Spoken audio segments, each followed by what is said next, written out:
Make we scatter this place tonight. Dance and sweating like in a fight. Hello, beautiful ladies. So, all right, today we want to talk about Tiwa Savage. And I know that some of you might not know Tiwa Savage, which is such a shame. But I get it because some of my viewers, they are from America and they might not know this queen. So, I'm going to tell you who she is. So, Tiwa Savage, she is the queen of Afrobeat. And she's been serving us eat after eat. And let's just keep it real. What was the first thing that you thought when you heard the name Tiwa Savage, if you know her? And if you really don't know her like that, yeah, what is the first thing that came to your mind when you heard her name? I know. The scandal. Yes, that scandal. The sex scandal. The sex tape. Don't even act like you don't know what I'm talking about. Because that thing was like a topic for every blog at some point. But listen. Instead of it crushing Tiwa, like, she just moved with the flow, like only she can do. And I love what she said. She said, who not get skeleton for a closet, like, be the first to cast the stone, just like what Jesus said.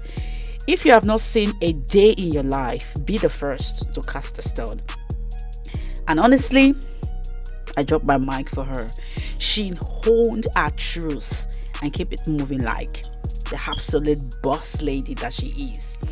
Now, let's rewind for a second because Tiwa, she is more than those scandals. She's more than those fame. This woman's journey is straight up inspiring. That is why I felt like I needed to talk about her. Like, she was born Tiwa Savage in Lagos in Nigeria, where everyone is having the 30th December. That was where she was born. But she and her family, they moved to London when she was 11 years old. Imagine being an African kid, a Nigerian kid at that, and you are being taken to the UK at that young age. You're trying to navigate your accent, your culture, your food, and probably you'll be getting a lot of side eyes. And obviously your food, people will talk about your food. Things are a bit better now. People know better. People are exposed to our food in Nigeria and stuff. But at that time, I don't think things was like that. It can't be. But Tiwa wasn't just about blending, no ma'am. This queen, she stood out. Like, from that young age, she was playing trombone in a class band. Like, who does that? A queen, basically. And she later went on to study music at Berklee College of Music in Boston in America. Guys, Berklee. Like, stars have been to that school. Seriously, that school is not your mate. Seriously, the people who have gone there, who have come out of it, I think they've been around for years and years and years. That is where legends are made. Talk about brains, talents. Now, let's fast forward a bit. And after her stint, she was a background singer of heavyweights like George Michael, Mary J. Blige. And after doing all that, she said, listen. It's time for me to bet on myself. You understand? She was like, listen, I have to. She moved back to Nigeria in 2010 to shake things up in the music scene. And let me tell you this, her debut album, Once Upon a Time, was a game changer. Boom, hands down. Tracks like Kele Kele Love and Love Me 2 times, Love Me 3 times, like, it was instant classic. Listen, yo, it wasn't easy because obviously she's a woman and you know how it is. But this babe, this queen, she can sing, and she has faced her own fair share of criticism. You understand what I'm saying? You know, the keyboard warriors, people who drink hypocritical tea every morning. But you know what, Queen Tiwa, she ignored the noise and she kept her eyes on the prize, because that is basically what Queen they do. You understand? They just silence the voices and they move. Now let's talk about her personal life, because that's where things get really juicy. You understand what I'm saying? This queen, if you do not know, let me tell you this. Yeah, she was married. She was married to a guy called Tunji T. Bliss Balogun. He was a manager years and years ago.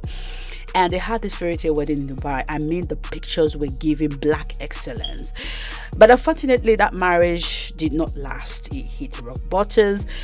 The drama was real. Instagram rants, interviews, and stuff like that. There were accusations of infidelity, drugs, all kind of stuff. It was just the whole shebang. But despite the heartbreak, Tiwa Savage stayed strong, because basically they were married and they had a son together, Jam Jam. His name is Jamil, so she calls him Jam Jam. And if you see this dude together, like, she and her son, they're so cute. He's so cute. They are so adorable, and he's showing signs of being a star. Looks like his mama. Like, this young man has swagger. He's so cute. Anyway, now let's talk about Tiwa Savage fashion sense. Listen. Let me talk about this. It's like you talking about cake and not talking about eyes. What's going on there? That is what Tiwa Savage. You cannot talk about Tiwa and not talk about her fashion sense. This woman can pull off anything, like whether it's a red carpet gown that screams queen or a streetwear that looks like, don't mess with me. She nails it every time. Her makeup, flawless. Her face card, gorgeous. Her skin, and those tattoos. God, those tattoos. She makes me want to draw my whole body, I tell you this. She's always gorgeous, always looking gorgeous, always laid to perfection. She's giving us rich auntie vibes all day. And listen, I'm here for it. I tell you this, I'm a fan all the way. Now, speaking of rich, let's talk about Tiwa's wealth. Like, listen, Tiwa Savage, she's not just any artist. Like, she's not on certain people's level. She's a brand of her own. She signed deals with big names like Pepsi, MTN, MAC Cosmetics. Like, she even sang in the King's, what's it called? Is it a coronation? I think it is. Like, this girl, she's not just... She's a badass boss queen every day, all year, all life. Like, I salute her. I drop my mic for her. Seriously, I admire her. Her hustling, like, she's out here collecting bags like it's a hobby. A house in Lagos. Listen, it's mansion goals. You know what I mean? Mansion goals. I mean, when you've worked this hard, you deserve to live like royalty. And she has worked so hard. And I'm so grateful that she's a person that took that bold step all the way from the UK and relocated back to Nigeria, which is not an easy thing to do. I salute her for that. Now, let's talk about her fears, challenges, If you know, everyone has fears, even queens, kings, everyone has fear. And Tiwa has spoken in interviews about the pressures of being a female artist in a male-dominated industry. Even if you're not a musician at all, being a woman in any industry and you are growing, you will have criticism, you will have challenges, you will have fears. There will be people who are gatekeepers who just don't want you to go forward just because you're a woman. And she's opened up about moments of self-doubt and how she sometimes wonder if she's good enough, just like some of us, all right? And I feel like we all go through that phase, and it really resonated with me, and it's kind of inspiring to feel like somebody who has achieved so much also feels like that sometimes, or I felt like that at some point in her life. Because to us, she's perfection, but it just shows that even our favorites, they are also human. And at the end of the day, Tiwa Savage, she is a force to reckon with. Scandals, challenges, criticism, nothing can stop her. And she is such a role model. I know there are people who say, oh, because she's 44, she can't dress the way she... Go sit down. She can dress the way she wants to dress. She has worked hard for her money. She's an entertainer. She can do whatever she wants to do with her life. If only people will stop telling women what to do with their life. She has that look of throw whatever you want to throw at me, and I'm gonna be here looking fabulous and making it.